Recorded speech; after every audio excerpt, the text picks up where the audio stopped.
ಯಾವನು auto rickshaw driver ಒಬ್ಬರು ಹೆಣ್ಮಗಳು ಪರ್ಸ್ ಮರೆತು ಹೋಗ್ಯಾರ ಆಟೋ ರಿಕ್ಷಾದೊಳಗೆ.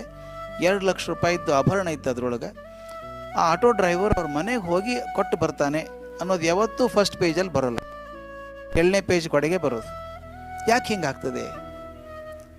ಕಲಾಂ ಅವ್ರಿಗೊಂದು ನಾನು ಮಾತು ಹೇಳಿದೆ, ಸರ್ ಏನಾಗಿದೆ ಅಂದರೆ ಬರೀ ಕೆಟ್ಟು ನೋಡಿ ನೋಡಿ ನೋಡಿ ಮನಸ್ಸು ಆ ಕಡೆನೇ ಎಳೀತದೆ, ಒಳ್ಳೇದಿದ್ರೆ ಆ ಕಡೆನೇ ನೋಡ್ತಾರೆ ಜನ ಅಂತ. ಒಂದು ಪ್ರಯೋಗ ಮಾಡಿದರು ಅವರು. ಒಂದು ಇಲೆಕ್ಟ್ರಾನಿಕ್ ಮ್ಯಾಗ್ಝಿನ್, ಗುಡ್ ಅಂತ ಒಂದು ಮ್ಯಾಗ್ಝಿನ್ ಮಾಡಿದರು. ಜಗತ್ತಲ್ಲಿ ಈ ವಾರದಲ್ಲಿ ಒಳ್ಳೇದೇನಾಯಿತು ಅನ್ನೋದನ್ನು ಮಾತ್ರ ದಾಖಲೆ ಮಾಡಬೇಕು. ನಂಬಲಿಕ್ಕೆಲ್ಲ 1 ವರ್ಷದೊಳಗೆ ಸುಮಾರು 8 ರಿಂದ 9 ಲಕ್ಷ ಜನ ಮೆಂಬರ್ ಆಗಿದ್ದರು.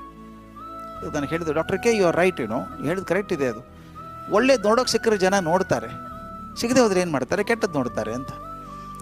ಇದು ಯಾಕೆ ನೆನಪಾಯಿತು ಅಂದರೆ, ನಮ್ಮ ದಿಲೀಪ್ ಕುಮಾರ್ ಈಗ DK ಮೋಟಿವ್ ಅಂತ ಒಂದು ಹೊಸ ಚಾನೆಲ್ ಮಾಡ್ತಾ ಇದ್ದಾರೆ.